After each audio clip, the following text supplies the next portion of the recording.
إن الحمد لله نحمده ونستعينه ونستغفره ونعوذ بالله من شرور أنفسنا ومن سيئات أعمالنا من يهده الله فلا مضل له ومن يضلل فلا هادي له وأشهد أن لا إله إلا الله وحده لا شريك له وأشهد أن محمدا عبده ورسوله أما بعد الحمد لله এখানে আমরা যারা আছি তারা প্রত্যেকেই একটি পরিবারের সদস্য, হয় কারো পিতা না কারো সন্তান, না ভবিষ্যতে পরিবার গঠন করবে। এটা একেবারেই আল্লাহ তাআলার উদ্দেশ্যের সাথে পরিপূর্ণ, একই উদ্দেশ্যের সাথে এটা আমরা সেই পথেই আমরা চলেছি। আল্লাহ যেটা উদ্দেশ্য ছিল যে দুনিয়াকে আবাদ করা হবে, আবাদ হবে এমন একটি প্রজন্ম দিয়ে, মানুষ দিয়ে যারা খলিফা হয়। ইন্নী জাআলু ফিল আরদি খলিফা। খলিফা অর্থ কি? কিসের প্রতিনিধি তারা? হ্যাঁ, কিসের প্রতিনিধি? কিসের প্রতিনিধি? আল্লাহর প্রতিনিধি। আরো মুসিবত। আসলে এই শব্দটা দুইটা অর্থ আছে। 3 নম্বর অর্থটা ভুল। যে অর্থটা শুদ্ধ সেটা হচ্ছে প্রতিনিধি। প্রত্যেকেই কুল্লুকুম রাইন ও কুল্লুকুম মাসউলুন আন রাইয়্যিহি, প্রত্যেকে বাধ্য আল্লাহর বিধানকে প্রবর্তনের জন্য। যেখানে যে আছে সেখানেই আল্লাহর বিধানকে বাস্তবায়নের জন্য সে একটা প্রতিনিধি। আরেকটা অর্থ হচ্ছে এমন একটি প্রজন্ম আল্লাহ দুনিয়াতে সৃষ্টি করতেন যারা শুধু এসেছে তা নয়, তারা সন্তান সন্ততি নিয়ে আরও একটা প্রতিনিধি রেখে যাবে। অর্থাৎ তাদের ইয়াখলুফু বা'দুহুম বা'দান, নিজেরা চলে যাবে, সন্তান রেখে যাবে, আরেকটি গোষ্ঠী চলে যাবে, আবার সন্তান রেখে যাবে, যাতে করে দুনিয়া আবাদ হয়। দুনিয়া আবাদের জন্যই আদমকে সৃষ্টি করা হয়েছে। ফেরেশতাদের তা হয়নি। ফেরেশতাদের সন্তান হয় না। ফেরেশতারা কাউকে অর্ডার দেওয়ার বিষয় না, প্রত্যেকেই যা আল্লাহ অর্ডার দিচ্ছে তাই প্রতিপালন করে চলেছে। তো সেজন্য এই দুইটা অর্থই শুদ্ধ। 3 নম্বর অর্থটা শুদ্ধ নয়, যেটা একেবারে শুদ্ধ নয়। সেটা কি জানেন?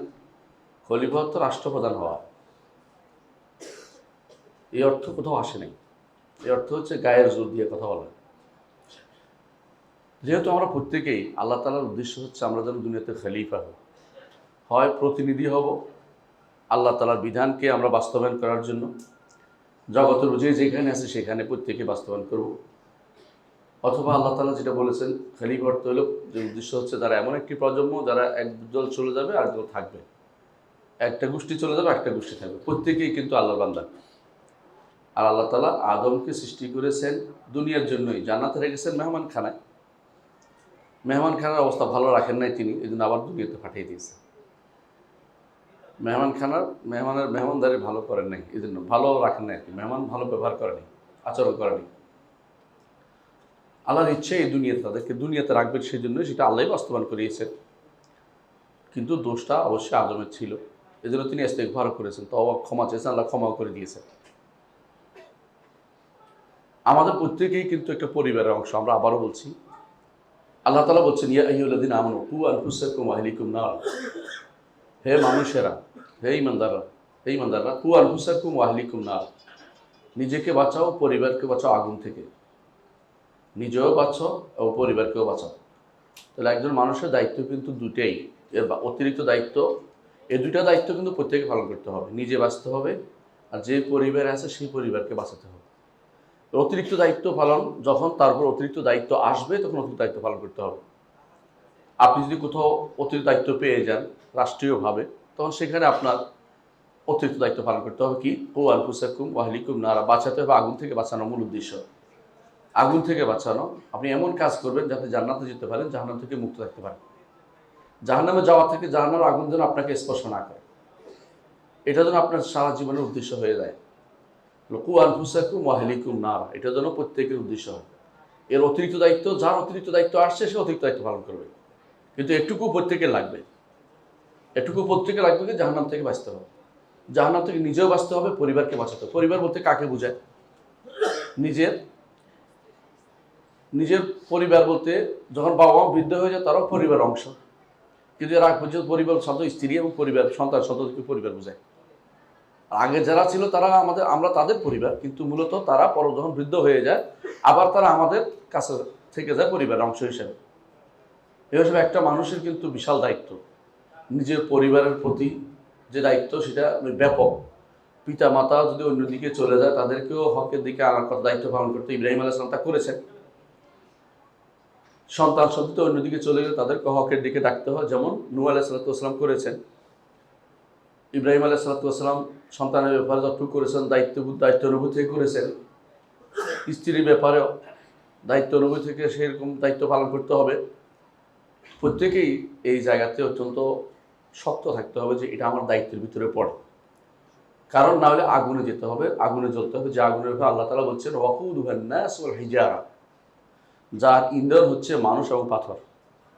আলাইহা মালাইকাতুন গিলাযুন শিদাদুন লা ইয়াসুনাল্লাহ মা আমারহুম ইয়াফআলুনা মা ইউমারুন, যে আগুনের উপরে পাহারাদার হিসেবে নিয়োজিত আছে এমন সব ফেরেশতা যারা অত্যন্ত কঠোর। ফেরেশতারা আবার কঠোর আল্লাহ যেভাবে বানিয়েছেন তাদেরকে, কেন? শাস্তি দেওয়ার জন্য, যাতে করে সেখান থেকে পালিয়ে যেতে না পারে কেউ। আগুনে ঢুকলে অপমান করা হয়, ইমানদার যদি আগুনে ঢুকে তাকে অপমান করা হচ্ছে।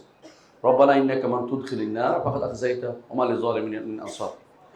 আগুনে ঢুকলে প্রথমে অপমান, দ্বিতীয়ত কষ্ট, তৃতীয়ত বের হইতে না পারলে তো শেষ, জীবন শেষ, মানে তার পুরো জীবনটাই বৃথা গেল।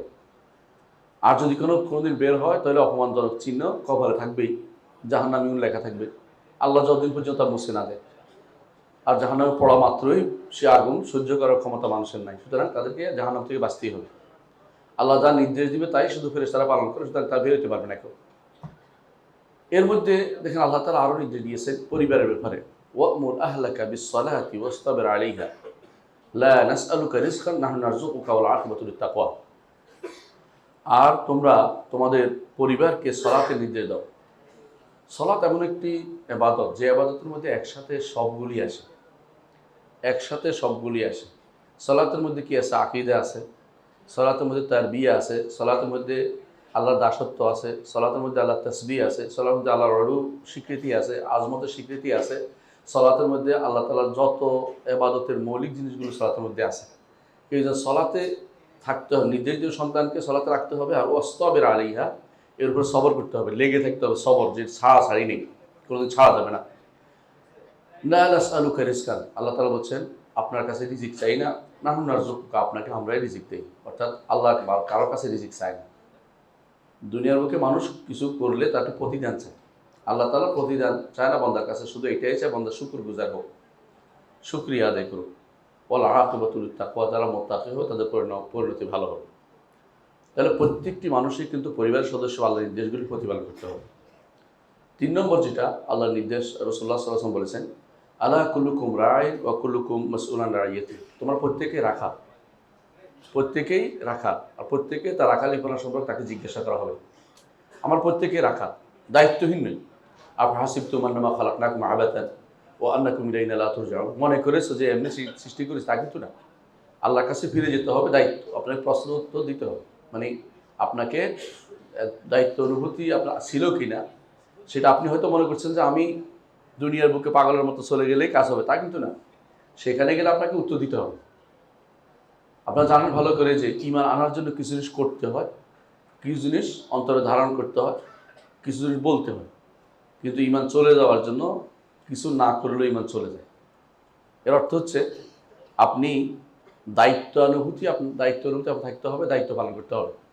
প্রত্যেকেই তার পরিবারের প্রতি দায়িত্বশীল, এমনকি যে পরিবার বিয়ে করে না তারও দায়িত্ব আছে, পিতামাতার প্রতি দায়িত্ব রয়েছে, আর যে বিয়ে করেছে তার পরিবারের প্রতি দায়িত্ব রয়েছে। এই দায়িত্ব প্রত্যেকে অনুভব করতে হবে যে আমার দায়িত্ব রয়েছে। কেউ যদি বলে আমি যেমনি ইচ্ছে এমনি চলবো স্ত্রী, তা কিন্তু হবে না। সন্তান যেমনি ইচ্ছে এমনি চলবে, তা কিন্তু হবে না।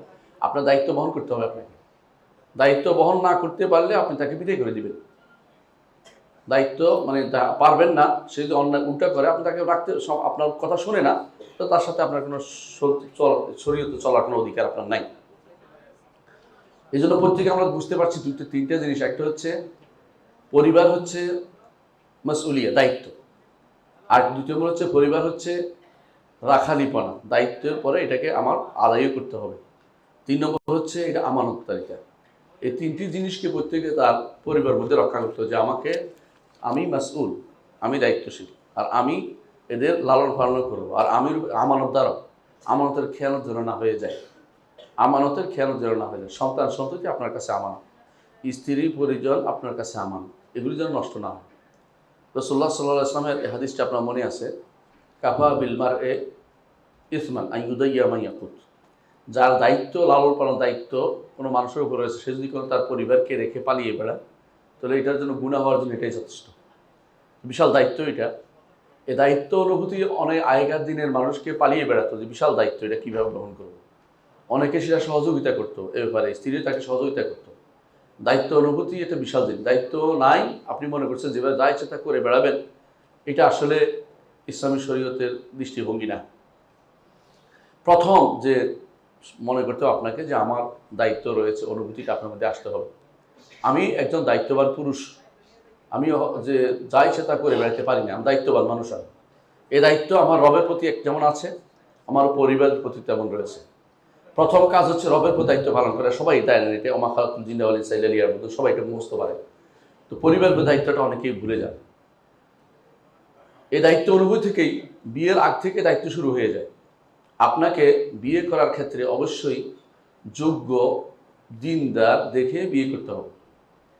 পছন্দটা যেন দিনদারের মধ্যে থেকে হয়। রাসূলুল্লাহ সাল্লাল্লাহু আলাইহি ওয়াসাল্লাম কি বলেছেন, তুনকাহুল মারআতু লিআরবা। একটা নারীকে 4 কারণে বিয়ে করা হয়। বিয়ে করতে বলেছে এরকম না, বিয়ে করা হয় সাধারণত 4টা কারণ। একটা কি, তার সম্পদের জন্য, বংশের জন্য, অথবা সৌন্দর্যের জন্য, আর দিনদারির জন্য। রাসূল বলেছেন দিনদারিকে প্রাধান্য দিতে। অন্য বাকি সবগুলি যে কোনো সময় নষ্ট হয়ে যেতে পারে, যে কোনো সময় বিপদে ফেলতে পারে আপনাকে। যদি সে দিনদারি না থাকে, তার সম্পদ তার বিপদের কারণ হতে পারে। যদি দিনদারি না থাকে, সৌন্দর্য তার জন্য আরও বড় বিপদের কারণ হতে পারে, অহংকারী হয়ে যেতে পারে নারী। দিনদারি না থাকলে তার বংশ বিক্রি করে বেশি দিন খাওয়া যাবে না। দিনদারি সবার উপরে, দিনদারিকে রাসূলুল্লাহ সাল্লাল্লাহু আলাইহি ওয়াসাল্লাম সবার উপরে স্থান দিতে বলেছেন। সুতরাং আপনার দায়িত্বের মধ্যে একটা হচ্ছে, প্রথমে আগে দিনদার স্ত্রী খুঁজবেন। সেই দিনদার মানে হচ্ছে ওই রাস্তায় রাস্তায় ঘুরে বেড়ায় সেটা নয়, ওই নারী যে ঘরে থাকে। বর্তমানে যে নারী ঘরে থাকবে সে নারী দিনদার। যে নারী রাস্তায় ঘুরবে, সে যতই সে দেখায় যে আমি তো তালিম করতেছি, তালিমের কাজ ভালো নয়, রাস্তায় ঘুরেও নারী ভালো নয়।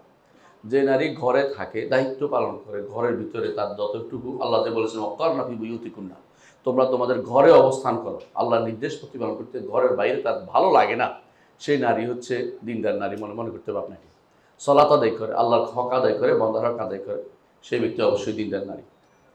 দ্বিতীয় দায়িত্ব হচ্ছে আপনার তার মাহার দিবেন। আল্লাহ বলছেন আতুন নিসা সাদাকাতিহিন্না নিহলা, মাহার দিবেন। একজন নারীকে মাহার দিবেন, মাহার দিয়ে বিয়ে করবেন। এই 2টা দায়িত্ব বিয়ের আগেই। মাহার না দিয়ে অনেকে আছে বছরের বছর কাটিয়ে দিচ্ছেন। হাদিসে কিন্তু এটাকে অনেক জায়গাতে কঠিনভাবে ব্যভিচারের সাথে তুলনা করা হয়েছে, আপনারা জানেন, সই হাদিসে আসছে। তো অবশ্যই নিয়ত থাকবে যেন আমি দান করব, যদিও দিতে না পারেন, অন্তত নিয়ত মাহার দেওয়ার চিন্তা ভাবনা আপনাকে রাখতেই হবে। যখন আপনি বিয়ে শাদী করবেন, তখন কি দায়িত্ব? প্রথম কাজ হচ্ছে আপনি কাওয়াম হচ্ছে দায়িত্বশীল। আবার আপনি তার পরিবারের দায়িত্ব নেবেন, দায়িত্বশীল হবেন, তার দায়িত্ব নিতে হবে আপনাকে। মান কুতিলা দুনা আহলি ফাহুয়া শাহিদ, পরিবারের জন্য যদি কোনো যুদ্ধ করতে হয়, যুদ্ধ করবেন, মরে গেলে আপনি শহীদ হবেন। এটা হাদিসের বর্ণনা, তাই না? আমি নিজ থেকে বলিনি। তাহলে বোঝা গেল যে পরিবারকে রক্ষা করার জন্য আপনার সবচেয়ে বড় ত্যাগ স্বীকার করতে হবে। এখানে আপনার পরিবার কেউ নিয়ে যাবে, আপনার পরিবারের সাথে কেউ আসে গুলগুল করবে, কথা বলবে, এগুলো আপনি সহ্য করতে পারবেন না। এগুলো আপনার ইমানের ভিতরে পড়ে না, ইমানি দায়িত্ব থেকে বাইরে। আল্লাহ তাআলা বলছে আর রিজালু কাওয়ামুনা আলান নিসা, পুরুষদেরকে নারীদের উপরে দায়িত্বশীল করা হয়েছে 2টি কারণ। বিমা ফাদ্দাল্লাহু বা'দাহুম আলা বা'দ, 2টি কারণ। একটা কি, আল্লাহ শ্রেষ্ঠত্ব দিয়েই পাঠিয়েছেন। এখানে কেউ আর কথা বলার অধিকার রাখে না যে আমি তো পয়সা দেই না, ওইটা দেই না, সে তো কিছু করার, এটা না। কিছু না করলেও সে আপনার নারী, অবশ্যই স্বীকার করতে হবে যে আমার সাইয়্যিদ তিনি, আমার সাহেব তিনি। আগেকার দিনের বুড়ারা আমার দেখছি ছোটোকালে বলতেন সাহেব, আমাদের সাহেব আসছে। আর এখন তো নাম ধরে ডাকে, কয়দিন পরে নাম ধরে না, এরপর আমার তো মনে হয় হু করে বলে থাকবে। মানে এমন কঠিন অবস্থা যাচ্ছে যে এরপর জুতা দিয়ে ঠেলে ঠেলে রাখতে মনে হচ্ছে, মানে কঠিন অবস্থা হচ্ছে। এটা কিন্তু শরীর বলে না। নারীদের উচিত স্বামীকে সাহেবের মর্যাদা দেয়া। যেটা উম্মু দারদা রাদিয়াল্লাহু আনহা বলতেন, তার স্বামীদের কি বলতেন? তারা সৈয়দ বলতেন। তারা উম্মু দারদা রাদিয়াল্লাহু আনহা বলেছেন, তা আমরা আমাদের সময় নারীদেরকে, আমাদের স্বামীদেরকে সৈয়দ বলতাম। সাহেব যেটা, এটা সাহেব যেটা বলেন না, সাহেব, আমাদের সাহেব, দেওয়ান সাহেব, অমুক সাহেব বলতেন সুন্দর করে। তাদের সেই সুন্দর সম্বর্ধনা থাকা দরকার আছে। নাম ধরে ডাকাটাকে হানাফি মাযহাবের ইয়া বলা হয়েছে, মাকরু বলা হয়েছে, বেয়াদবি বলা হয়েছে। মাযহাবের বিরুদ্ধে বলছে ওই নেতা কারণে, কারণ এটা আসলে সব মাযহাবে নাম ধরে প্রয়োজনে নাম নিতে পারবে, নাম নেওয়া নিষেধ নাই। মোহাম্মদ রাসূলুল্লাহর স্ত্রীরা মোহাম্মদ ওয়াল্লাযী নাফসু মুহাম্মাদিন বিয়াদি বলতেন, কিন্তু নাম ধরে ডাকানো এটা। ইয়া মোহাম্মদ বলে কেউ ডাকে নাই কোনোদিন, কথা বুঝছেন কিনা? নিয়মও ছিল না ডাকা, কিন্তু এখন এটা একটা একটা বিপদ হয়ে দাঁড়িয়েছে যে নাম ধরে ডাকাটাকে শুরু হইতে করে পরস্পরের মধ্যে কি হয় না, পরস্পরের মধ্যে ভালোবাসা, পরস্পরের মধ্যে একে অপরের শ্রদ্ধা তার সম্মানটা থাকে না। এটা কখনো শরীয়ত অনুমোদন করে না এটা। সুতরাং সে নিজে এটা বস্তা বজায় রাখবে। যে ঘরে এটা শান্তি নাই, স্ত্রী যে ঘরে বেশি বাড়াবাড়ি করে, সেই ঘরে কিন্তু শান্তি হবে না কোনোদিনই, সন্তান আরও খারাপ হবে। অবশ্যই বুঝতে হবে যে স্বামী যত খারাপই হোক, খারাপ মানে যত কিছুই করে না, টাকা রোজগার করে না, তারপর সে আল্লাহ তাআলা তাকে শ্রেষ্ঠত্ব দিয়েছেন। বিমা ফাদ্দালাল্লাহু বা'দাহুম আলা বা'দ ওয়া বিমা আনফাকু মিন আমওয়ালিহিম। দ্বিতীয় কারণ হচ্ছে সম্পদ তারা ব্যয় করে কার জন্য? স্ত্রীর জন্য। স্ত্রী কোনোদিনই স্বামীর মর্যাদা বুঝতে পারে না যতক্ষণ পর্যন্ত স্বামী মরে না যায়। স্বামী মরে গেলে বুঝতে পারে যে কি সম্পদ সে হারিয়েছে। কারণ কারো কাছে কথা বলার থাকে না, কারো কাছে কোনো কিছু তার পাওয়ার জন্য কিছু চাইতে পারে না, কোনো কিছু করতে পারে না, এমন একটা অবস্থা সে পতিত হয় যে তার জন্য একটা বিশাল কারণ হয়ে দাঁড়ায়। সে তখন বুঝে যে বিশাল জিনিস হারিয়েছি। পুরুষরা সারাদিন রোজগার করে, কিন্তু ঘরে এসে তারা শুধু শান্তিটা চায়। ঘরে এসে যদি স্ত্রীরা শান্তিটা যদি অশান্তি তৈরি করে দেয়, পুরুষরা কিন্তু তখন বাইরে শান্তি খুঁজতে যায়। এই জন্য বড় সমস্যা হচ্ছে একটাই, যে ঘরের স্ত্রীটা যেন ভালো হয়। এটা আমরা বলছি যেন কওয়াম, আপনার ঘরের প্রতি আপনার কি পূর্ণ কন্ট্রোল আছে কিনা, এটা আপনার দেখতে হবে। এটা শরীয়ত দেয়া অধিকার। এটাকে যদি কোনো ফেমিনিস্ট যদি বলে, নারীবাদী যদি বলে আমাদের উপর দিয়ে জুলুম করা হচ্ছে, নারীবাদীর স্বামী থাকে না, নারীবাদীদের কোনো স্বামী থাকে না, পালাইতে রাস্তার মধ্যে ঘুরে বেড়াবে, কয়দিন পরে কান্নাকাটি করবে, আর মানে আমি যেহেতু বিপদে পড়ছি, দুনিয়ার সবারই বিপদে ফেলে দেখি। বুঝলেন তো?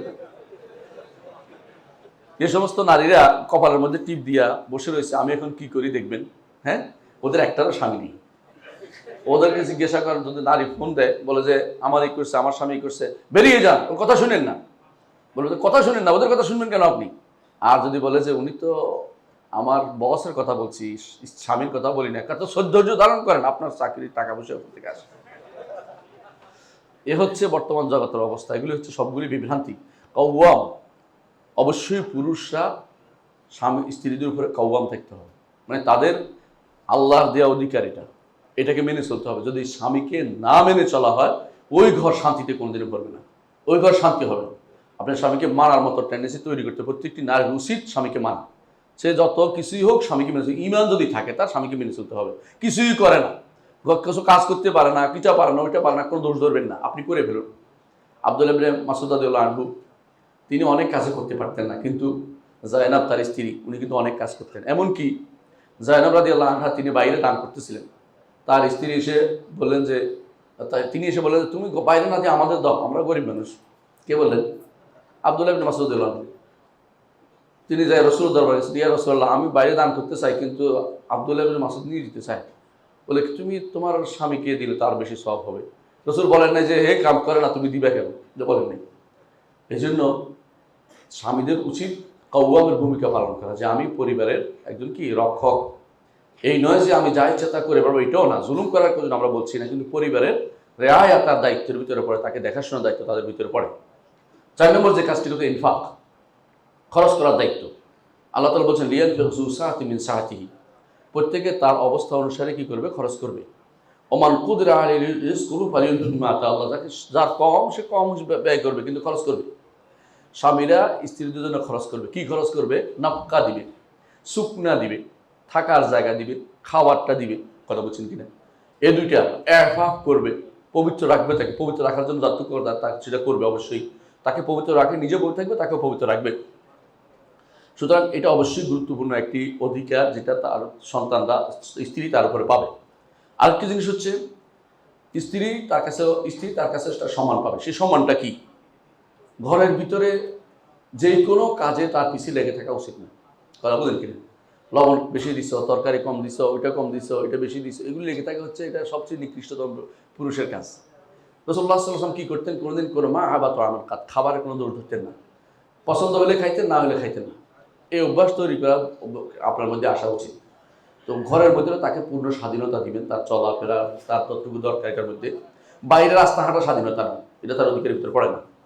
দ্বিতীয়ত, স্ত্রীর পরিবারের লোকদেরকে যতটুকু পারেন সম্মান দিতে চেষ্টা করবেন, কারণ এর মাধ্যমে তার মনটা বড় হবে, স্ত্রীর মনটা বড় থাকবে।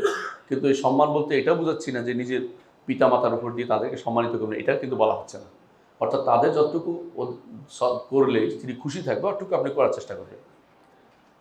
6 নম্বর যে কাজটি করতে হবে এটা হচ্ছে আপনি আপনার স্ত্রীর সাথে এমন আচরণ করবেন যাতে করে এটা থেকে প্রত্যেকে শিখতে পারে, শিক্ষণীয় একটা ভূমিকা হয়। সে বুঝতে পারে যে আমার স্বামী আমার প্রতি রহমদিন, দয়াদ্র। সে আশেপাশের মানুষ বুঝতে পারে এই পরিবারটা সুন্দর চলছে। আপনি যেরকমভাবে চলবেন সন্তানরা সেটা শিখবে।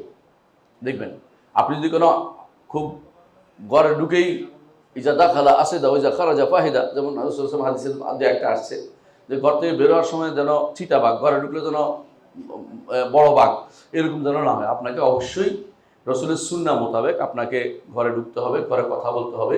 রাসূলুল্লাহ সাল্লাল্লাহু আলাইহি ওয়াসাল্লামের স্ত্রীরা তার সাথে কথা বলতেন এমনভাবে যেন তারা পরস্পরের মধ্যে হৃদ্যতাপূর্ণ সম্পর্ক ছিল। আবার যখন বেরিয়ে গেছেন, কেউ সালাতের আজান হয়েছে, প্রত্যেক রসুল কাউকে ছিলেন না, সেভাবে চলে গেছেন, এই অবস্থা আপনাদের বিরাজ করতে হবে। 7 নম্বর যেটা হচ্ছে তাদের প্রতি উত্তম ব্যবহার আপনাকে করতে হবে। উত্তম ব্যবহার যেন এরকম না হয় যে কারো হক নষ্ট করে যাদের না হয়। উত্তম ব্যবহার কীরকম? কোনো কারণে কারো অন্তরে আঘাত পেয়েছে, আপনি তার আঘাতটাকে করার চেষ্টা করবেন, আঘাতটাকে নিরাময় করার চেষ্টা করবেন। সফিয়া রাদিয়াল্লাহু আনহার ঘটনা বলি আমরা। সফিয়া রাদিয়াল্লাহু আনহা 2টা ঘটনা বলবো। 1 নম্বর হচ্ছে তাকে বলা হয়েছে একজনে তার স্ত্রীদের মধ্যে, রাসূলের স্ত্রীদের মধ্যে একজন বলছে ইহুদির মেয়ে বলছে। রাসূলুল্লাহ সাল্লাল্লাহু আলাইহি ওয়াসাল্লাম বলে যে তুমি বলো যে আমার তো নবীর মেয়ে। তাহলে ইহুদি তো নবী ছিলেন, একজন নবীর মেয়ে, মানে তাকে এটা ঘুরেই দিলেন এমনভাবে যে তার অন্তরেও শান্তি, আর ও কিছু বলার তা অতিরিক্ত বলতে পারল না। আবার আরেক ঘটনা, রাসূলুল্লাহ সাল্লাল্লাহু আলাইহি ওয়াসাল্লাম যাচ্ছিলেন মক্কাতে হজের জন্য। হজের সময় সাথে ছিলেন সফিয়া রাদিয়াল্লাহু, তার ঘোড়াটা, তার ওটটা ছিল সবচেয়ে ভালো। এইটাই কিন্তু হঠাৎ করে এটা বসে গেছে, এটা চলে না। তো তিনি কান্নাকাটি শুরু করে দিয়েছেন। রসুল এসে তাকে আবার করলেন যে অসুবিধা নাই, আল্লাহ ব্যবস্থা করবে, আমরা আরেকটা ব্যবস্থা করব, করে তাকে সান্ত্বনা দিলেন। তো সান্ত্বনা দেয়া তার বিশেষ অবস্থাতে এটা কিন্তু অবশ্যই একজন স্বামীর কর্তব্যের ভিতরে পড়ে। সেখানে গিয়ে তার সাথে কেন এটা হচ্ছে, তুমি সবসময় এরকম করো, এই জাতীয় ব্যবহার যেন না করা হয়। আবার কিন্তু এটার অর্থ এই নয় যে সান্ত্বনা দিকে আরেকজন অধিকার যেন নষ্ট না হয়। একবার আপনারা জানেন সেই ঘটনাটা, যায়েনব রাদিয়াল্লাহু আনহা তিনি কিন্তু সুন্দর হাইস বানাইতে পারতেন, ভালো খাবার বানাইতে পারতেন। আয়েশা রাদিয়াল্লাহু আনহার কাছে রসুল ছিলেন, এমন সময় তিনি খাবার বানিয়ে পাঠিয়েছেন। আয়েশা রাদিয়াল্লাহু রাগ করে আয়েশা রাদিয়াল্লাহু আঘাত করে ভেঙে ফেলেন। রাসূলুল্লাহ সাল্লাল্লাহু আলাইহি ওয়াসাল্লাম দুই দিকে ধরে নিয়ে তার আসহাবে সোফাকে বলে ফেলেন, কুলু, তোমরা খেয়ে নাও, গারাত উম্মুকুম, তোমাদের মা রাগ করেছেন, তোমাদের মা অত্যন্ত গায়রত আসছেন, আত্মমর্যাদাবোধ, কেন আমার এখানে কেন আরেকজন খাবার দিন, আমার দিন। তো এই জন্য তিনি ধরেছিলেন, সবাই খেয়ে ফেলেছে। তারপর এসে বললেন, আয়েশা, তোমার ভালো প্লেটটা ওকে দিয়ে দাও। কেন? তুমি আরেকজনের হক নষ্ট করতে পারো না। এটা আপনার খেয়াল রাখতে হবে যেন আপনার ভালোবাসা যেন কখনো আরেকজনের ক্ষতির কারণ না হয়ে যায়। আপনার যদি অন্য কোনো কারো অধিকার নষ্ট হয় এমন কিছু আপনি সহ্য করবেন না। 8ম যে কাজটি করবেন হলো ঘরের কাজ। ঘরের স্ত্রীর সাথে সহযোগিতা করবেন। রাসূলুল্লাহ সাল্লাল্লাহু আলাইহি ওয়াসাল্লাম যখন ঘরে আসতেন স্ত্রীদের সহযোগিতা করতেন। আপনারও সে কথা উচিত। হাদিসে আছে রাসূলুল্লাহ ঘরে যায় কী করতেন? তো যে কোনো পরিবার যেভাবে আসছে সেভাবে তাদের সহযোগিতা করতেন। রান্না হলে রান্না, যে কোনো কাজ জন্য তাদের সহযোগিতা করতেন। এটা হাদিস দ্বারা প্রমাণিত। 9 নম্বর, পরিবারের চ্যাপ্টার শেষ করেছি আমি, এখন আর স্ত্রীর চ্যাপ্টার, আমি ছেলেদের চ্যাপ্টার দিয়ে আসি। সন্তানদের প্রতি আপনার কী কর্তব্য রয়েছে? 1 নম্বর কর্তব্য হচ্ছে তাদেরকে আকিদাগতভাবে তাদেরকে পরিশুদ্ধ করা। এটা আপনার প্রথম দায়িত্ব। এই জন্যই হতে পারে, এটাও অন্য কিছু হতে পারে, আমরা কোনো সব নির্ধারণ করে দিচ্ছি না। তবে আপনারা জানেন যে আযান ও ইকামতের মাসআলাটা আছে, যদিও হাদিসটা দুর্বল অনেকে বলে। ইবনে কাইয়িম রাহমাতুল্লাহ আলাইহি বলেছেন যে হাদিসটা আমলযোগ্য। এটা কোনটা? কানে আযান দেওয়ার মাসআলাটা। তো কানে আযানের মধ্যে প্রথম দুনিয়াতে আসার পরে আপনার সন্তানের প্রতি আপনি কি ঢুকিয়ে দিলেন? আকীদাটা পরিশুদ্ধ করার নীতিটা ঢুকিয়ে দিলেন।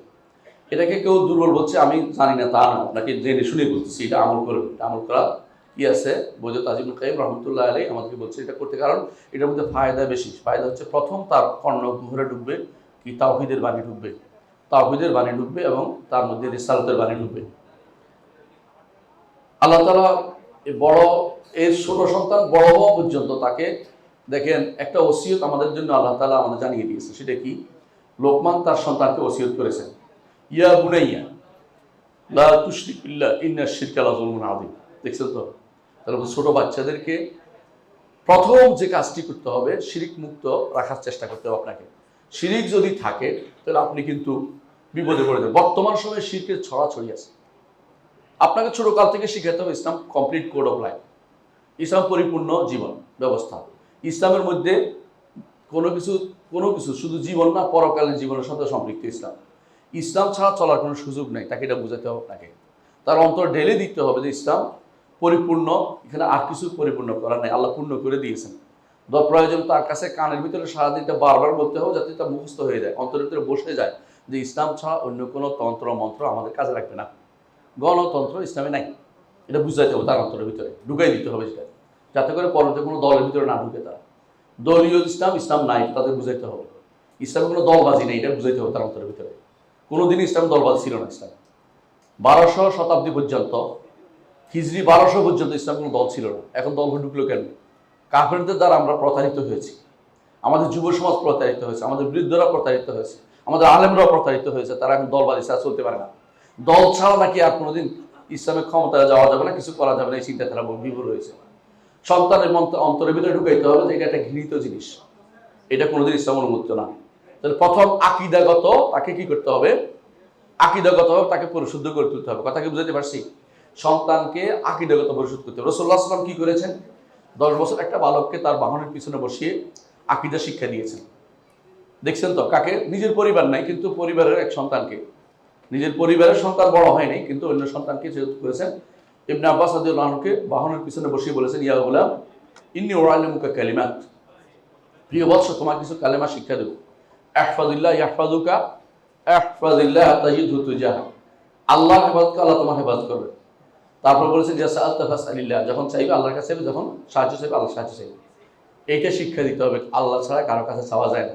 কবর, মাজার, পীর, অমুক তমুক কারো কাছে যাওয়ার কোনো দরকার নেই। কারো কাছে বরকত চাইবেন না, কারো ফয়েজ ও বরকত আসে না, এগুলো মিথ্যা কথা। ফয়েজ ও বরকত এগুলো বললেই শিরিক হয়। কবর থেকে কোনো ফয়েজ আসে না, হুজুর থেকে কোনো ফয়েজ আসে না, হুজুরের হাতে চুমু দিলে কিছু পাওয়া যায় না। বুঝার কথাটা এইগুলো চিন্তা করবেন না কোনোদিন। এগুলি করেই তো আমাদের ধ্বংস হয়েছে। বাচ্চাদেরকে ছোটকাল থেকে শিক্ষা দিবেন যে এগুলিতে কিছু নাই, তখন তারা এই জুজুর ভয় থাকবে না। এদেরকে স্বাধীন বানাবেন, শুধু আল্লাহর বান্দা বানাবেন। কোন ইবাদ আল্লাহর বান্দা শুধু বানিয়ে দেবেন। দ্বিতীয়, তাদেরকে যেটা করতে হবে তা হচ্ছে ইবাদতের ক্ষেত্রে তাদেরকে একনিষ্ঠ করে তুলতে হবে 7 বছর বয়স থেকে। আর 10 বছরে তাদেরকে কি করতে হবে? প্রয়োজনে আঘাত করে তাদেরকে সালাতের প্রতি তাদেরকে বাধ্য করতে হবে। অত 10 বছরে কিন্তু ফরজ হয় না, যাতে করে পরবর্তীতে তারা সালাতের ব্যাপারে তারা কোনোদিন না করে, ত্রুটি না করে। এই জন্য ছোটকাল থেকে তাদেরকে সেভাবে তৈরি করতে হবে। রাসূলুল্লাহ সাল্লাল্লাহু আলাইহি ওয়াসাল্লাম বলেছেন, মুরু আবনাকুম বিসসালাতি ইযা বালাগু আশরান, তোমাদের সন্তানদেরকে সালাতের নির্দেশ যখন তারা 7 বছর যখন হবে, ওয়াদরিবু মান ইযা বালাগু আশরান, 10 বছর যখন হবে তাদেরকে এটা না করলে আঘাত করো, সালাত না পড়লে আঘাত করো। কেন? কারণ যে কোনো সময় তারা শয়তান তাকে পেয়ে বসতে পারে। সালাতে থাকলে, সালাত হচ্ছে একটা জিহাদের মতো, সালাত হচ্ছে জিহাদের মতো, নফসের বিরুদ্ধে জিহাদ, শয়তানের বিরুদ্ধে জিহাদ। এবং সালাত হচ্ছে যত বাতিল ফেরকার বিরুদ্ধে জিহাদ। সালাতটা যত সুন্দর হবে, আপনার ইসলামের মধ্যে নসিবুল ইসলামের টুকু আপনার আছে ইসলামের মধ্যে। সালাতটা আপনি সুন্দর করে পড়তে পারছেন, বুঝাই বলে আপনি একটু ভালো আলমে দিন, আপনি বুঝেন দিন সম্পর্কে। এই জন্য যে কেউ সালাত সম্পর্কে তার মধ্যে যখন খারাপ দেখা যাবে, সলবে সালিম বলতেন, দেখো তার সালাত কেমন। যদি সালাত খারাপ হবে, বলতে যে এলসিলিয়া দেয় কেমন, তার দিয়ে ফেলো তোমার, এ লোক ভালো না, সালাত ভালো পড়ে না। কিন্তু সালাত সুন্দর করে পড়তে হবে। সালাতের সবকিছু বাচ্চাদের শিখাতে হবে, কেমনে সালাত পড়ে এটা তাকে শিখাতে হবে। শুধু লাফালাফি নয়, উঠাউঠি নয়, সালাত কেমনে পড়তে হয় তাকে বুঝিয়ে দিতে হবে। সালাতটা বুঝিয়ে দেন সুন্দর করে, সারা জীবন তার কাজে রাখবে। এই জন্য রাসূলুল্লাহ সাল্লাল্লাহু আলাইহি ওয়াসাল্লাম বলেছেন, সন্তানদেরকে সালাতের নির্দেশ দাও 7 বছরে, 10 বছর তাদেরকে আঘাত করো। আর যদি বালেগ হয়ে যায়, সালাত যদি না পড়ে, তার সাথে আপনার সম্পর্ক থাকতে পারবে না। সালাত না পড়লে আপনার তার ঘরে জায়গা নেই। এখন সে কি করবে, চিন্তা ভাবনা করুক। কথা কি বুঝতে পারছি? সালাত তাকে পড়তেই হবে। ইমানের পরেই সালাত, আর ইমানের সাথেই সালাত। সালাত সাথে কেন বলছি? আমরা আহলে সুন্নাত জামাত বিশ্বাস করি যে আমলও ইমানের অংশ, আমলও ইমানের অংশ। আর আমল, যে আমলটা ইমানের একেবারে সরাসরি অংশ, সেটা হচ্ছে সালাত। রাসূলুল্লাহ সাল্লাল্লাহু আলাইহি ওয়াসাল্লাম বলেছে, আল্লাহ তাআলা কোরআনে বলেছেন, ওমা কানা আল্লাহু ইউদিউ ঈমানাকুম, এর তো বিসসালাতাকুম, তাফসীর করেছে সবাই। এবং বুখারী রাহমাতুল্লাহ কিতাবুল ঈমান দেখেন, আপনি পাবেন এই বিষয়ে। তাহলে আপনি ইবাদতের ক্ষেত্রে তারবিয়া ইবাদিয়া, তার ইবাদত তারবিয়া ইবাদত তারবিয়া দিবেন তাদেরকে, সন্তানদেরকে। এবং স্ত্রীকেও এর আগেও দিয়েছেন। আমি বলছিলাম না স্ত্রীর কথাটা, আগে স্ত্রীকেও দিতে হবে। পরিবারকে, আপনার পরিবারের মধ্যে সালাত যেন আপনার ঠিক থাকে। যেই পরিবারে সালাত ঠিক আছে সম্পূর্ণ, ওই পরিবারে শয়তান ঢোকা খুব কঠিন। তৃতীয়ত, তারবিয়া ইজতিমাইয়া, সন্তানদেরকে তাদের চাচা, তাদের মামা, তাদের দাদা দাদি, এদের সাথে পরিচিত করে তুলবেন, এদের সাথে ব্যবহার করতে শিখাবেন। আমাদের গ্রামাঞ্চলে এখনো দাদা নানি বা বড় যারা, তাদেরকে আপনি বলে, ছোটদেরকে তুমি বলে। শহরে অভ্যাসটা খুবই খারাপ, সবাই তুমি শুরু করে দিয়েছে। এটা কোনোদিনই গ্রহণযোগ্য না। এটাকে পরিবর্তন করার চেষ্টা করবেন, এটা পরিবর্তন করার চেষ্টা করবেন। তাদেরকে শিখিয়ে দিবেন যে বড়দেরকে আপনি করে বলতে হয়, এটা আদব। এটাকে কোনো নেগেটিভলি দেখা উচিত না। সভ্যতা আমাদের অনেক দূর নষ্ট করে দেয়, আমাদের সভ্যতা আমাদের ইমানের অনেক কিছু নষ্ট করে দেয়। এটা শিখিয়ে দিবেন যে দাদাদেরকে আপনি করে বলতে হয়, বড় যারা তোমার থেকে বয়স হয় তাদেরকে আপনি করে বলতে হয়। এর মাধ্যমে সুবিধা হবে, ঝগড়া কমে যাবে। আপনি করে ঝগড়া খুব একটা হয় না, তুমি করে ঝগড়া প্রচুর পরিমাণে বাজে। এটা আপনি বুঝতে পারেন। এই জন্য চেষ্টা করবেন, এই আমাদের সব জায়গাতে প্রথা খারাপ না। ইসলাম বলে আল উরফু কাশশারঈ মা লা ইউখালিফু শারঈ, প্রথা শরীয়তের মতো, তো শরীয়ত বিরোধী না। এই প্রথাগুলি ভালো, এগুলিকে সব মুছে দিতে হয় না। একবার দেখছিলাম, বদলে দাও বদলে নাও। আরেকজন লিখছে সব কিছু বদলাতে নেই। আমার কাছে মনে হয় সব বদলাতে নেই, কিছু জিনিস ভালো যেগুলি থাকে এগুলো বদলাতে নেই, যেগুলি খারাপ সেগুলি বদলে ভালোর দিকে আসতে হয়, ভালোগুলি বদলে খারাপ দিকে যেতে হয় না। প্রথম আলুর এই বদলে দাও বদলে নাও, এটা আমরা শুনি না। আমরাও সব কিছু বদলাতে নেই এই নীতিতে আমরা বিশ্বাসী। যেগুলি শরঈ জিনিস, শরীয়তের জিনিস, ইমানি জিনিস, আকীদার জিনিস, এগুলি বদলাইতে হয় না, এগুলি প্রতিস্থাপন করতে হয়, এগুলি জায়গা বসাই দিতে হয় জায়গা মতো। সুতরাং আপনার সামাজিকভাবে তাদেরকে যোগ্য করে তুলুন, যে তারা মানুষের সাথে মিশতে পারে, চলতে পারে, সেরকম যোগ্য করে তুলুন। 4 নম্বর, শারীরিকভাবে তাদেরকে যোগ্য করে তুলুন, তাদেরকে সুযোগ দিন। নমু লোকাবি যেটাকে বলা হয়, কথা বলার, চলাফেরার, খেলাধুলার, তাদেরকে সুযোগ দিন। আপনি খেলার চেষ্টা করুন তাদের সাথে, ভদ্র পরিবেশ তাদেরকে খেলাধুলার ব্যবস্থা করে দিন। 5 নম্বর দায়িত্ব হচ্ছে বাচ্চার সাথে আপনি খেলবেন। আপনারা জানেন যে লা'ব ইবনাকা সিত্তান, তোমার সন্তানের সাথে কথা বলা যাবে না, নিরবিচ্ছিন্ন কাজ করতে হবে। হ্যাঁ, সন্তানের সাথে তুমি 6 বছর তুমি খেলাধুলার মতো কাজ করবে, বাকি 6 বছর তার বিয়ে দিবা। কটা হইল? 12 বছর। বাকি 6 বছর তুমি তাকে তালিম দিবা, তার বাকি 6 বছর তাকে, এরপর তাকে তার কাঁধের উপরে রশি ছেড়ে দেওয়া, তার সে আবার কাজ করে খায়। একটা পিতার দায়িত্ব রয়েছে, এই দায়িত্বানুভূতি আপনার থাকতে হবে। সন্তান আপনার ছোট কাল থেকে আপনাকে যেন বন্ধুর মতো পায়, এরকম না আপনাকে দেখলে পালাইতে আরম্ভ করে, এটা যেন না হয়। আবার কাঁধে উঠে যেন না যায়, এটাও দেখবেন। কাঁধে উঠে পর্যন্ত সন্তান কাঁধে উঠতে পারে, কিন্তু উদ্দেশ্য এটা নয়। উদ্দেশ্য হচ্ছে সে এমন আবদার না করে বসে, যা শরীয়ত বিরোধী। সে যেন বলতে না চায় যে ঘরের টিভি নেই, এটা যেন বলতে না পারে। সে তো বুঝে যে প্রথম দিন থেকে টিভিটার মধ্যে হারাম দেখানো হয়, টিভিটার মধ্যে শুধু হারাম দেখানো হয়, টিভিটার মধ্যে ভালো কিছু দেখানো। যে নারী খবর পাঠ করতেছে, ওরা দেখা কি বৈধ নাকি? যে পুরুষ খবর পাঠ করছে, তার নারীর তার দিকে তাকিয়ে থাকা বৈধ নাকি? তাহলে বেহুদা কাজ আপনি কেন করবেন? এই খবর দেখার কোনো দরকার নেই, এই পত্রিকারও সন্তানের দরকার নেই। দুইটা জিনিস থেকে একেবারেই পুরোপুরি আউট হয়ে যায়। তারা পত্রিকা বিক্রেতা, তারাই এগুলি আবিষ্কার করেছে কীভাবে কী করতে হবে। তাদের প্রোগ্রাম দেখে আপনাকে হয় ফেমিনিস্ট বানাবে, নয় দিন থেকে বাইরের লোক নিয়ে বানিয়ে ফেলবে। এ থেকে আমাদের বাইরে যেতে হবে। 6ষ্ঠ যে কাজটি করতে হবে, সন্তানকে নিয়ে সলাতে যান। সন্তানকে নিয়ে সলাতে যান, আমি বুঝাতে পারছি কথাটা? সন্তানকে নিয়ে সলাতে যান, এর মধ্যে তার আপনারও স্বভাব হবে এবং তার বিয়ে হবে। এটা তার বিয়ে হবে। 7ম কাজ করতে হবে, তার মধ্যে গুনার প্রতি ঘৃণা জাগ্রত করুন, গুনার কাজের প্রতি ঘৃণা জাগ্রত করুন। তাকে দেখবেন যে, বলবেন যে এই যে মুখ খুলে হাঁটতেছে এরা ভালো কাজ করে না, এই যে রাস্তায় চলতেছে এই মানুষগুলি ভালো না, এই যে কাপড় ছবি দেখা যাচ্ছে ভালো না। আপনার তার সামনে পত্রিকা রাখবেন না, যে পত্রিকাগুলি সবচেয়ে ছবি দেখা যায় মানুষের, সেটা আমার মনে পড়ে। আমি আমার ওস্তাদ তাহিব রোবায়ান দাওসরির সামনে বসা ছিলাম। উনি পত্রিকাটা এক নজর পড়ে একেবারে কুটি কুটি করে ফেলছে। আমি মনে করছি রাখলে আমি একটু দেখবো, আমারও দেয়নি। মানে আমি বলতেছে বাচ্চারা এগুলি পেলে খারাপ হয়ে যাবে, পত্রিকা রাখা যাবে, এভাবে রাখা যাবে না। খবরটা দেখে নিলাম, আপনি কুটি কুটি করে ফেলে দিচ্ছে, তাদেরকে আর কোন পড়তে না পারে, মিলিয়ে পড়তে পারবে না এমন করে দিচ্ছে। কেন? তাদেরকে এটার অনেকে আছে পত্রিকার এই মাথা থেকে ওই মাথা পর্যন্ত না পড়লে শান্তি হয় না। হ্যাঁ, একেবারে শুরু থেকে শুরু করে ওই সর্বশেষ পত্রিকাকে বের করেছে ওইটা পর্যন্ত পড়ে। এগুলি হচ্ছে বিভ্রান্তি, আর কোনো কাজ পায় না, বসে বসে পত্রিকা সব নষ্ট করে। এগুলি দিয়ে কোনো উপকার হয় না। বড় হলে যারা যখন ভালো মন্দ বুঝতে শিখবে তখন সবই শেখার সুযোগ হবে, কিন্তু ছোটকালে তাদেরকে পত্রিকার মধ্যে ছবির দিকে তাদেরকে কখনো তাদেরকে আকৃষ্ট করার জন্য সুযোগ না পায়, সে খেয়াল রাখবেন। যাবতীয় গুণার প্রতি তার মধ্যে একটা, তাদের মধ্যে কিন্তু একটা গুণার প্রতি ঘৃণা তৈরি করে দিবে তাদের মধ্যে। 8 নম্বর, তাদেরকে প্রথম কাজ করবে কোরআন হেফজের জায়গাটা। কোরআন হেফজের জায়গাটা তাদেরকে প্রথম বলতে, আল্লাহর বাণী তোমার মুখস্থ অট্টুকু করবা, অট্টুকু তোমার সম্মান। তোমার সম্মান অট্টুকু দুনিয়াতেও নির্ধারিত হবে, আখিরাতেও নির্ধারিত হবে আল্লাহর কোরআনকে হেফজ করার মাধ্যমে। কথা বুঝতে পারছি? এটা তাদেরকে প্রথম দিন থেকে তোলেন যে তোমার সম্মান নির্ধারিত হবে আল্লাহর বাণী কতটুকু তোমার ভিতরে আছে।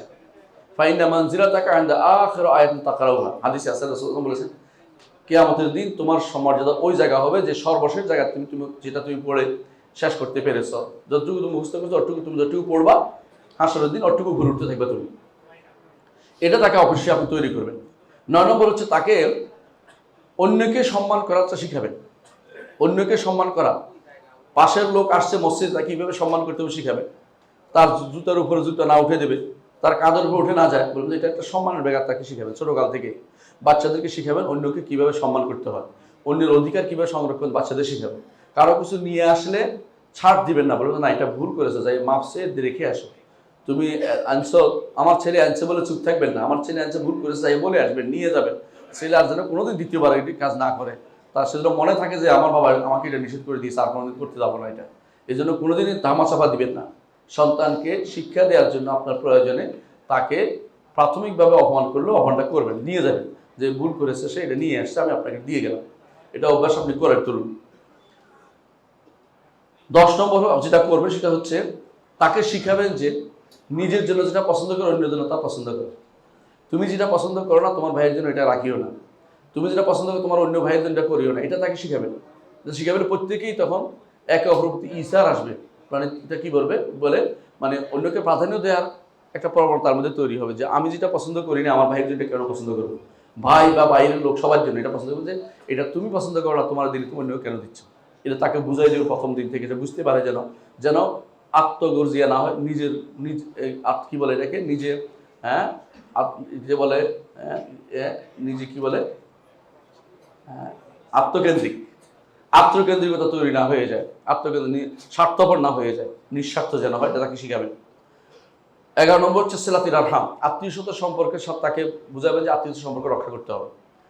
12 নম্বর হচ্ছে প্রতিবেশীদের প্রতি ভালো ব্যবহার, ভালোবাসাকে শিখাবেন। আর 13 নম্বর হচ্ছে ফেতনার পিছনে দৌড়ায়, এটা তাকে সাবধান করবেন যে বর্তমান যুগে কি কি ফেতনা আছে। হাতের মুঠো যে ফোনটা এটা তাকে দিবেনই না, তাকে বলবো যে এটা তোমার জন্য না। টিভি যেমন দিবেন না, হাতের মুঠো ফোনটা দিবেন না। অনেকে আছে তাকে খুশি করার জন্য দিয়ে রাখছে, এখন তার চোখ শেষ, তার ইমান শেষ, সেইটা ছাড়া ঘুমে যাবে না, খাবে না, এটা ছাড়া কিছু করবে না। এইটা আপনি কোনোভাবেই দিবেন না, বরং এইটা সবসময় ঘরে গিয়ে এমন উপর রাখবেন যে সেও দেখতে পায় না। আপনি ঘরে গিয়ে কিছু সময় কোরআন তিলাওয়াত করবেন, কিছু সময় বই পড়বেন, সন্তান শিখবে বই পড়াটা। আর আপনি ঘরে গিয়ে যদি কোনো আপনি সারাক্ষণ তাকিয়ে থাকেন, সন্তানও এটাই শিখবে কীভাবে বসে তাকিয়ে থাকতে হয় একটা জিনিসের দিকে, বাবা এটা করে আমি এটা করতে হবে। এই জন্য আপনার এটা ফেতনার পিছনে দৌড়ানো তাদেরকে শিখাবেন যে এটা যাবে না। 14 নম্বর হচ্ছে তার মধ্যে আল্লাহ এবং তার রসুলের ভালোবাসা তৈরি করে দিন, ভালোবাসা যেমন সেটা তৈরি করবেন। তাকে বলবেন যে যে কোনো অন্যায় হয়েছে ফিরে আসতে হবে কোরআন সুন্নাহর দিকে, তোমরা এটা হয়েছে আমি এখন দলিল দিচ্ছি কোরআন দিয়া। তাকে বুঝাবেন যে এর বাইরে যাওয়া যায় না। মা কানা লিল মুমিনিন ওয়ালা মুমিনাতিন ইযা কাদাল্লাহু ওয়া রাসূলুহু আমরান আন ইয়াকুনা লাহুমুল খিয়ারাতু মিন আমরিহিম, যে নিজের মন মতো চলার অধিকার নাই, তোমাকে কোরআন সুন্নাহ দিয়ে ফিরে আসতে হবে। 15 নম্বর আমি আমার বক্তব্য শেষ করবো, সেটা হচ্ছে আল্লাহর দ্বীন নিয়ে ইতিজাজ, তাদের মধ্যে আল্লাহর দ্বীনের ব্যাপারে তাদের মধ্যে একটা আত্মমর্যাদাবোধ থাকতে হবে, যে আমার দ্বীন আমার সব কিছু, দ্বীন নাই আমার কোনো মূল্য নাই, আমার দ্বীনের উপর থাকতে হবে আমাকে সারা জীবন। এই দিনের বাইরে যাওয়ার কোনো সুযোগ নেই। এবং কোনো কিছু হলেই তাকে বলে আপনি মুহাসাবা করবেন, যেটা দিনের মধ্যে নাই, যে ইসলামে নাই, তুমি যেটা করেছো এটা কোথেকে আনছো, তুমি বলো কোথায় দেখেছো। তো এইটা আমি সংক্ষেপে এটাই বললাম, খারাপ লোকদের সাথে মিশতে দিতে পারবে না, খারাপ কিছু না শিখে। এর অর্থ হচ্ছে আপনার দায়িত্ব কর্তব্য কি পরিবারের প্রতি, এটা সংক্ষেপে আমি আলোচনা করেছি। এগুলি অনেকেই ভালো জানে, আমার চেয়েও আপনারা ভালো জানেন, শুধু আমাদের শেখরা আরও ভালো বলতে পারবে ইনশাআল্লাহ। আমাদের যতটুকু মাথায় আছে ততটুকু বলেছি, যেটুকু বলেছি এটুকু আল্লাহ কবুল করুন এবং এগুলি আমার আখিরাতের পাত্র বানিয়ে দিন। আমিন। আসসালামু আলাইকুম রহমতুল্লাহ।